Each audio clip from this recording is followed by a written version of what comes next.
বিরতির পর স্বাগত। এখন খবর বিস্তারিত। ত্রিপুরা রাজ্য খ্যাতমজুর ইউনিয়নের নবম রাজ্য সম্মেলনের সমাপ্তি দিনে বিলোনিয়ায় হয় প্রকাশ্য সমাবেশ।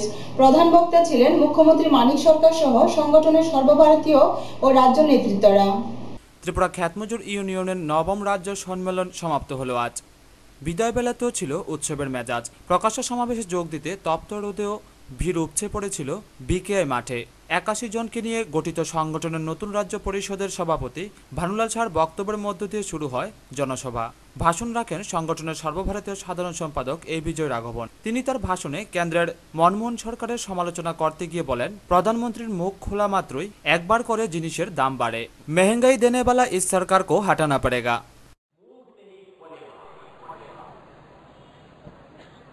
ज्यादा बातचीत मत करेगा। महीने में एक बार मुंह खोलेगा और बातचीत करेगा। मुंह खोलने के पहले प्रधानमंत्री आएगा। दाहिने साथ उनके दाहिने 6 ब्लैक कैट कमेंडो, उनको बाई 6 ब्लैक कैट कमेंडो, उनको 2 एक की तरफ एक मिनिस्टर, दूसरी तरफ दूसरा मिनिस्टर, बीच में प्रधानमंत्री आएगा, मुंह खोलेगा। उस समय डीजल की कीमत ऊपर चलेगी। অন্যদিকে সমাবেশে প্রধান বক্তা ছিলেন সিপিআইএম পলিট ব্যুরোর সদস্য মানিক সরকার। তিনি তার আলোচনায় দেশের বিকল্প তৈরির ক্ষেত্রে বামপন্থী শক্তিকে ঐক্যবদ্ধ করার উপর জোর দেন। কিভাবে পশ্চিমবাংলার পর ত্রিপুরাতেও বাম সরকারকে উৎখাত করার চক্রান্ত চলছে তা বলতে গিয়ে তিনি বলেন, এবং আছেন বলেই আমরা যেটা দেখছি আমাদের রাজ্যের রাজনৈতিক সংগ্রামে, গণতান্ত্রিক সংগ্রামে খ্যাতমজুর সামনের সারিতে উন্নয়নকামী ত্রিপুরাকে এগিয়ে নিয়ে যেতে চান, সমৃদ্ধ ত্রিপুরা গড়তে চান। নারী পুরুষ, শ্রমিক, ছাত্র, যুবক, মহিলা নির্বিশেষে তারা ঐক্যবদ্ধ হয়। একটা দুর্জয় প্রতিরোধ তারা গড়ে তোলবার চেষ্টা করে। শুধু তাই না, দেশের কংগ্রেস দলটা যেভাবে প্রতিদিন ঘোটালায় জড়িয়ে পড়ছে সে প্রসঙ্গে মুখ্যমন্ত্রীর কটূক্তি, কংগ্রেস হচ্ছে হিংস্র হায়না, ওরা আসলেই জোটের কালো দিন ফিরে আসবে। এরা ত্রিপুরায় পরিবর্তনের কথা বলছে, এদেরকে ত্রিপুরার মাটিতে রুখে সারা ভারতবর্ষের পরিবর্তনের যে সংগ্রাম, যে লড়াই, সেই লড়াইকে আরো তীব্র থেকে তীব্রতর করতে হবে। এই বক্তব্য নিয়ে খ্যাতমজুররা গ্রামে গ্রামে এই নির্বাচনী সংগ্রামে সামনের সারিতে দাঁড়িয়ে নেতৃত্ব দিয়েছে, এবং প্রচার মাধ্যম মিডিয়া অধিকাংশ বৈদ্যুতিন প্রচার মাধ্যম আগরতলালেই মাটিতে ফেলে দেওয়া যাবে।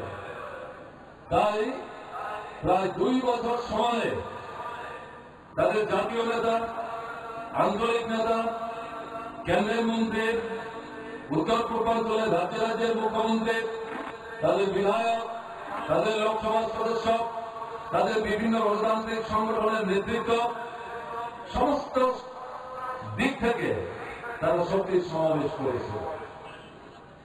এই সরকার হাঁটাতেই হবে। কেন হাঁটাতে হবে?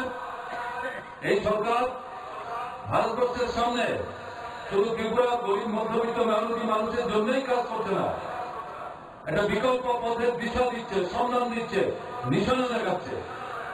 কাজে এরকম একটা সরকার থাকলে কেন্দ্রের যে জনবিরোধী সরকার তার অসুবিধা হয়। পশ্চিমবাংলার সরকারকে হটানো গেছে, কেরল সরকারকে হটানো গেছে, আর এই যে পথের কাটা, এই ছোট্ট রাজ্যের একটা সরকার, এটাকে হটাতে পারলেই হয়ে গেল। সারা ভারতবর্ষের মধ্যে যেমন খুশি তেমন তারা বলবে এবং করবে। প্রকাশ্য সমাবেশে অন্যান্যদের মধ্যে ছিলেন মন্ত্রী বাদল চৌধুরী, সংগঠনের রাজ্য সম্পাদক বাবুল ভদ্র, শ্রমিক নেতা মদন দাস সহ অন্যান্যরা।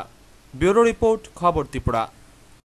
বাংলাদেশের মুক্তিযুদ্ধের পটভূমিকায় কৈলাসহরে শুরু হলো আলোকচিত্র প্রদর্শনী ও ছায়াছবি উৎসব। উৎসবের উদ্বোধন করেন মন্ত্রী তপন চক্রবর্তী।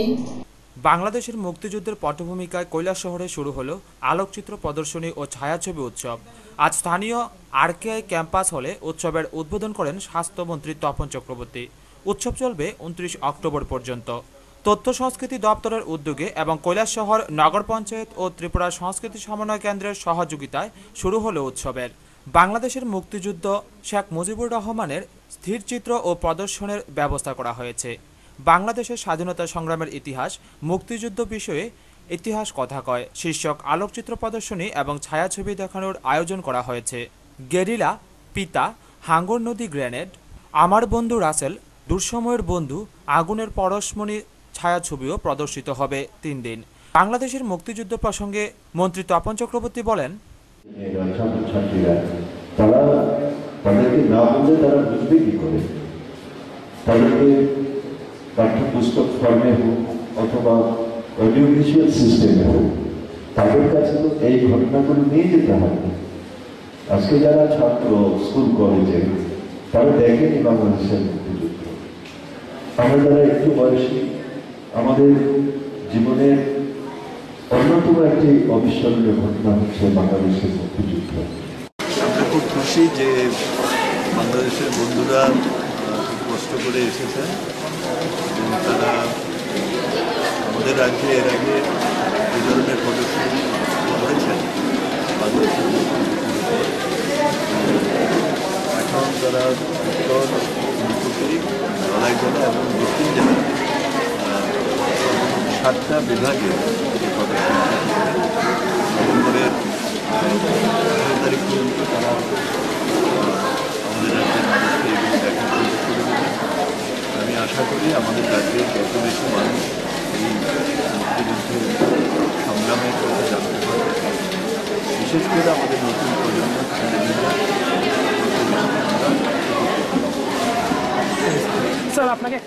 বাংলাদেশের বুদ্ধিজীবী শাহাবুদ্দিন মজুমদার জানালেন, তাই আজকে ত্রিপুরাবাসীর প্রতি শ্রদ্ধা জানাতে, ত্রিপুরাবাসীর প্রতি কৃতজ্ঞতা প্রকাশ করতে আমাদের এই আশা। আজকের এই দিনে আমি আপনাদের সকলকে স্মরণ করি। এই মুক্তিযুদ্ধের ইতিহাস আজকের প্রজন্মের সামনে যদি তুলে ধরা যায়, তাহলে তারা বাংলাদেশ সম্পর্কে একটি ধারণা পাবে, বাংলাদেশের মুক্তিযুদ্ধ সম্পর্কে তারা একটি ধারণা পাবে এবং এটি তাদের জানা উচিত, এটি তাদের জানতেই হবে এবং সেই জন্যই আমাদের আশা। কৈলাসহর থেকে প্রিয়তোষ দাসের রিপোর্ট, খবর ত্রিপুরা। চরিলাম পুরান বাজার ব্যবসায়ী সমিতির উদ্যোগে এক রীতি সংবর্ধনা ও স্বেচ্ছায় রক্তদান শিবিরের আয়োজন করা হয়। এতে উপস্থিত ছিলেন মুখ্যমন্ত্রী মানিক সরকার। চরিলাম পুরান বাজার ব্যবসায়ী সমিতির উদ্যোগে স্বেচ্ছায় রক্তদান শিবির ও কৃতি ছাত্রছাত্রীদের সংবর্ধনা দেওয়া হয়। রবীন্দ্র নজরুল চর্চা কেন্দ্রে অনুষ্ঠিত এই রক্তদান শিবির ঘুরে দেখেন মুখ্যমন্ত্রী মানিক সরকার। অনুষ্ঠানটি হয় চরিলাম দ্বাদশ শ্রেণী বিদ্যালয়ের মাঠে। রক্তদান শিবিরে প্রদীপ জ্বালিয়ে উদ্বোধন করেন মুখ্যমন্ত্রী মানিক সরকার। অনুষ্ঠানের প্রধান অতিথি ছিলেন গোলাঘাটি কেন্দ্রের বিধায়ক কেশব দেববর্মা। বিশেষ অতিথি চরিলাম বিধানসভা কেন্দ্রের বিধায়ক রমেন্দ্রনারায়ণ দেববর্মা, সিপাহীজলা জেলাশাসক Krishnadulal Chowdhury, Sepahijala police super Smritiranjan Das, Charilam RD ব্লকের বিডিও সুধন দেববর্মা প্রমুখ। অনুষ্ঠানে সভাপতিত্ব করেন পুরানবাজার ব্যবসায়ী সমিতির সভাপতি। অনুষ্ঠানে এলাকার মোট 12 জন কৃতি ছাত্রছাত্রীকে সংবর্ধনা জানানো হয়। রক্তদান শিবিরে মোট 58 জন রক্তদাতা স্বেচ্ছায় রক্তদান করেন, যাদের মধ্যে 10 জন ছিল মহিলা।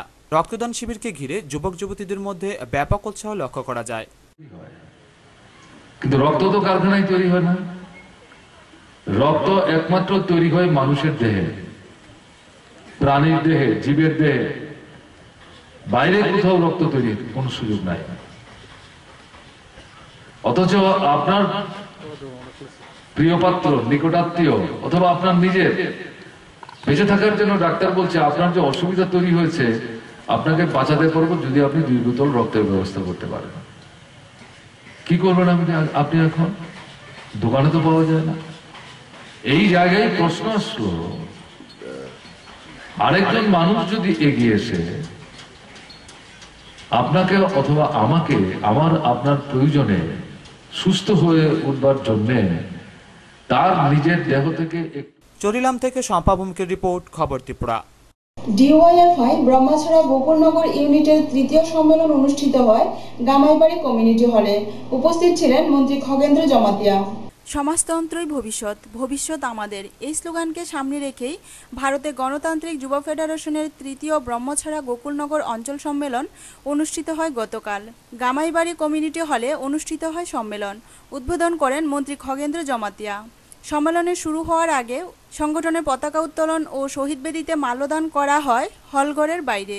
নেতৃত্বদের মধ্যে উপস্থিত ছিলেন ডিওয়াইএফআই বিভাগীয় সম্পাদক অনিমেষ গোপ, গণ আন্দোলনের নেতা সুনীল পাল, যুবনেতা চন্দন চৌধুরী, মৃণাল রায় প্রমুখ। মন্ত্রী খগেন্দ্র জমাতিয়া জানান, রাজ্যের উন্নয়নকে আরও বেশি ত্বরান্বিত করতে আন্দোলন জারি রাখার আহ্বান জানান সম্মেলনে উপস্থিত যুবক যুবতীদের প্রতি। যুবকদের প্রতি তো আমাদের একটা আহ্বান থাকবে, আমাদের ত্রিপুরা রাজ্যের সার্বিক উন্নয়নের জন্য যুবকরা যেভাবে লড়াইটা করছে, আগামী দিনে এই লড়াইটাকে আরও জোরদার করে। কেন্দ্র সরকার যে চাকরি সংকুচন নীতি যে গ্রহণ করেছেন তার বিরুদ্ধে যেমন একদিকে দাঁড়ানো, সাথে সাথে ত্রিপুরা গণতান্ত্রিক আন্দোলন, আমাদের ত্রিপুরা রাজ্যের মূল যে দাবিগুলা, আমাদের এখানে আমরা 4 লেন রাস্তা চাই, জাতীয় সড়ক চাই, আমাদের মূল আমরা ব্রডগেজ চাই। এটা শুধু আগরতলা না, অন্তত সাবরুম পর্যন্ত থেকে শুরু করে আমাদের মৌলিক যে দাবিগুলা, এটার নিরিখে যুবকদের প্রতি আমার একটাই আহ্বান থাকবে যে আগামী দিনের এইগুলোর থেকে আমাদের কিভাবে আমাদের দাবিগুলাকে আদায় করা যায়, তার সেই নিরিখে আরও বেশি জোরদার আন্দোলন করবার জন্য আমি যুবকদের প্রতি আহ্বান জানাচ্ছি। একদিনের এই সম্মেলনে 200 জন প্রতিনিধি উপস্থিত ছিলেন। তেলিয়ামুড়া থেকে সঞ্জিত দাসের রিপোর্ট, খবর ত্রিপুরা। খবর ত্রিপুরা সংবাদ পরিবেশনের পরই শনাক্ত হলো বাগমা নালিয়ামুড়া রাবার বাগান থেকে উদ্ধার হওয়া অজ্ঞাত পরিচয় মৃতদেহের। মৃত ব্যক্তির বাড়ি কুলুবাড়ি নমপাড়া এলাকায়। খবর ত্রিপুরা সংবাদ পরিবেশনের পরই শনাক্ত হলো বাগমা নালিয়ামুড়া রাবার বাগান থেকে উদ্ধার হওয়া অজ্ঞাত পরিচয় মৃতদেহের। মৃত ব্যক্তির নাম অমূল্য নম, তার বাড়ি কুলুবাড়ি নমপাড়া এলাকায়। আজ তার মৃতদেহ ময়নাতদন্তের পর নিয়ে আসা হয় তার বাড়িতে। গত 25শে অক্টোবর ভোরবেলা থেকেই নিখোঁজ ছিল অমূল্য নম। অনেক খোঁজাখুঁজি করেও সন্ধান মেলেনি তার। অবশেষে গতকাল আমাদের চ্যানেলে পরিবেশিত হয় বাগমা নালিয়ামুড়া রাবার বাগান থেকে এক অজ্ঞাত পরিচয় ব্যক্তির মৃতদেহ উদ্ধার হয়। এই সংবাদ দেখার পরই পরিবারের লোকেরা রাধাকিশোরপুর থানার পুলিশের সাথে যোগাযোগ করেই নিশ্চিত হয় মৃতদেহ অমূল্য নমর। তার মৃতদেহ ফাঁসিতে ঝুলন্ত অবস্থায় পাওয়া গিয়েছিল। মৃতের 3 মেয়ে, 1 ছেলে সন্তান বর্তমান। তার অস্বাভাবিক মৃত্যুকে ঘিরে এলাকার শোকের ছায়া নেমে আসে। খবর ত্রিপুরাকে এজন্য ধন্যবাদও জানিয়েছেন এলাকাবাসী। ঘুমাইছি সবাই, ঘুমানোর পরে সমানে শুইছে। রাত্রে আমি গরু দিয়ে বান্তা মরছি, ওইটা দিয়ে বিছানায় নাই। এই সময় রাত্র 1টা বাজে, তাহলে আমি কই বলে মানুষ তো অসুস্থ, তাহলে আমি লেট্রিনে দেখলাম, পুষ্কুনিটা দেখলাম কোনো মাথা ভাগ দিয়ে ভরে গেছে গানি, না দেখছি না দেখা দেহনের পরে তার কাটাটা করলাম না, কোনো মানুষের একটা সারা দেখতে পারি না। এরপরে গেছি বাসের জায়গা ডাক দিছি, তখন রাত 1টা বাজে। তখন কই যাইব, আচ্ছা রাত পোয়াইলে এরপরে এই তালাশে বৃহস্পতিবার 1টার সময় গেছে। এই তালাশে আজকে 5 দিন এই তালাশি করতে আসি। বাগমা একটা লোক রবার্ট বাগানও 5 লটকে রাখছে গামছা দিয়া, তার পুরনো লুঙ্গি 88 কালারের। খবর ত্রিপুরা দেওয়ানোর পর তারপরে এখান থেকে আমরা আবার তালাশি লইতে আসি। থানা জানলাম যে লোকটা কোন জায়গা, তারা কইতে পারে না। তাহলে আমরা যাই হেন খুঁজে যাইতে আছি। গিয়া তো এখানে উদ্দেশ্য করছি যে আমরা লোকটা 4-5 দিন যাবো বাড়ির থেকে বাড়ি গেছে। তাহলে কি কারণে বাড়ি গেছে আমরা জানতে পারি না। বাড়িতে কোনো টুকটাক কোনো কিছু ভেজালো না, সুন্দর মতো সংসার চলতে আছে। তারপরে কালকে আমরা কিন্তু জানি না যে মরে যাবো কি এরকম জানি না, কিন্তু কালকে খবর ত্রিপুরাতে রাত্রে দেখলাম যে একটা লোক বাগমা রাবার কাছে ঝুলন্ত অবস্থা আছে। তারপরে আমরা দেখার পরে আমরা ওইখানে ফোন করলাম মধুপুর থানাতে যে এরকম একটা লোক, হ্যাঁ ওরা বলছে হ্যাঁ আছে। তখন আমরা সকালে গেলাম, যাওয়ার পরে দেখলাম যে হ্যাঁ আমাদের লোক এটা। এখন আমরা ওখান থেকে খুব ভালো, সবাই জানে, গ্রামের আশেপাশে সবাই জানেছে খুব ভালো, কোনো কারোর সাথে আজ পর্যন্ত কোনো ঝগড়া বিবাদ কিছুই নেই, কিন্তু জানি না কি কারণে সে এরকম কাজ করতে বাধ্য হলো। রতন দাসের রিপোর্ট, খবর ত্রিপুরা। 12 দফা দাবির ভিত্তিতে ত্রিপুরা সরকারি শিক্ষা বিভাগীয় অফিসার অ্যাসোসিয়েশনের একদিনের কনভেনশন অনুষ্ঠিত হয় বরলুতমা দ্বাদশ শ্রেণী বিদ্যালয়ে। উপস্থিত ছিলেন বিধায়ক সুধীর দাস। অ্যাডহক ভিত্তিতে কর্মরত প্রধান শিক্ষক, সহপ্রধান শিক্ষকের অবিলম্বে নিয়মিত করা, উচ্চ মাধ্যমিক বিদ্যালয়ের প্রধান শিক্ষক, উপশিক্ষা অধিকর্তা সহ অন্যান্য সমপর্যায়ের পদে সরকারি নিয়োগের ক্ষেত্রে গ্রেড পে-এর বৈষম্য দূর করা, শিক্ষা দপ্তরের শূন্যপদ পূরণ করা সহ 12 দফা দাবিকে সামনে রেখে গতকাল ত্রিপুরা সরকারি শিক্ষা বিভাগীয় অফিসার অ্যাসোসিয়েশনের একদিনের কনভেনশন অনুষ্ঠিত হয় বরলুতমা দ্বাদশ শ্রেণী বিদ্যালয়ে। কমলপুর বিভাগীয় কমিটির কনভেনশনে উপস্থিত ছিলেন সংগঠনের রাজ্য নেতা পিনাকি আচার্য, কমলপুর বিভাগীয় কমিটির সম্পাদক রবীন্দ্র দেববর্মা, সভাপতি অবনীন্দ্র পাল, বিধায়ক সুধীর দাস সহ সংগঠনের কমলপুর, গন্ডাছড়া, আমবাসা বিভাগের সদস্যরা। প্রধান অতিথির ভাষণে বিধায়ক সুধীর দাস বর্তমান ভারতীয় রাজনীতি পরিস্থিতির প্রসঙ্গে পাশাপাশি শিক্ষা বিভাগের অফিসারদের ভূমিকা নিয়ে গঠনমূলক আলোচনা করেন। আমাদের দেশের মতো গণতান্ত্রিক দেশের একটা পার্লামেন্টের নির্বাচন মানে গুরুত্বপূর্ণ বিষয়, কারা কেন্দ্রের ক্ষমতায় যাবে এবং দেশের জন্য, দেশের সামগ্রিক কল্যাণে কাজকর্ম করবে, এই অভিজ্ঞতা থেকে এই নির্বাচন খুবই গুরুত্বপূর্ণ। আপনারা পত্রপত্রিকায় দেখেন, টিভিতেও দেখেন, ইতিমধ্যেই কংগ্রেস এবং বিজেপি তারা তাদের যে পলিসি এটা তারা ঘোষণা করেছেন। সেই পলিসি হলো জিতলে পরে কে প্রধানমন্ত্রী হবেন তার নাম ঘোষণা করেছেন।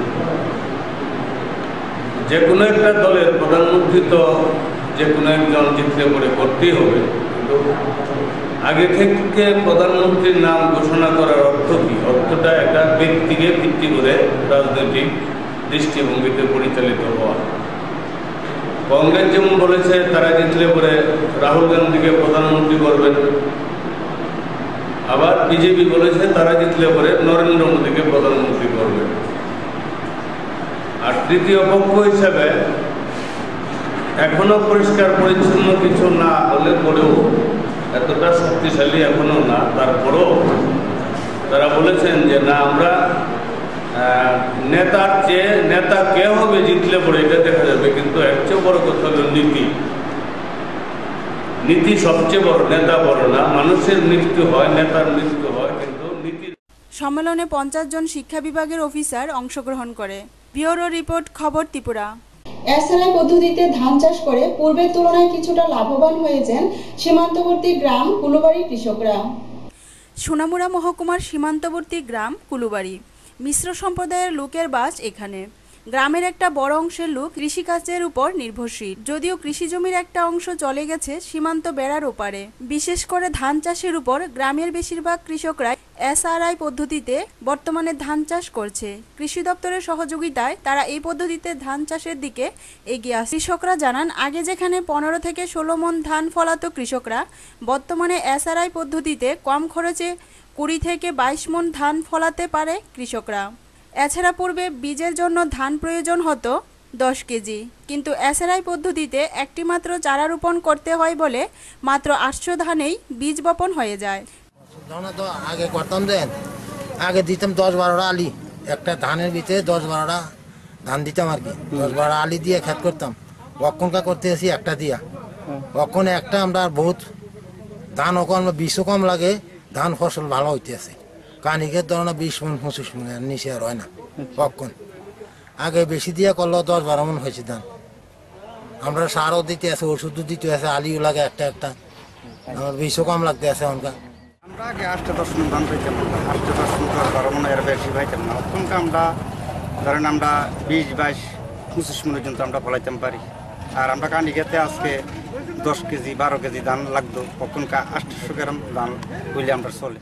কৃষি দপ্তরের সেক্টর অফিসার সুজিত সাহা জানান, প্রায় 49 হেক্টর জমিতে বর্তমানে এসআরআই পদ্ধতিতে আমন ধানের চাষ করছে কৃষকরা।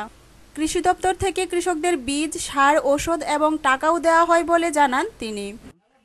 আমরা বর্তমানে যে আমন ক্রপ করছি, এই আমন ক্রপে এসআরআই টোটাল হচ্ছে 49 হেক্টর। দপ্তর থেকে তাদেরকে বীজ, সার এবং ওষুধ এবং বিভিন্ন সময় এবং তাদেরকে আমরা যে স্কিমের ধরা যে টাকা, সেই টাকাও গভর্নমেন্ট থেকে দিতে আসে এবং কৃষকরা তাদেরকে বিলি করে দেওয়া হচ্ছে। প্রায় 6 বছর যাবৎ কুলুবাড়িতে এসআরআই পদ্ধতিতে ধান চাষ করছে কৃষকরা।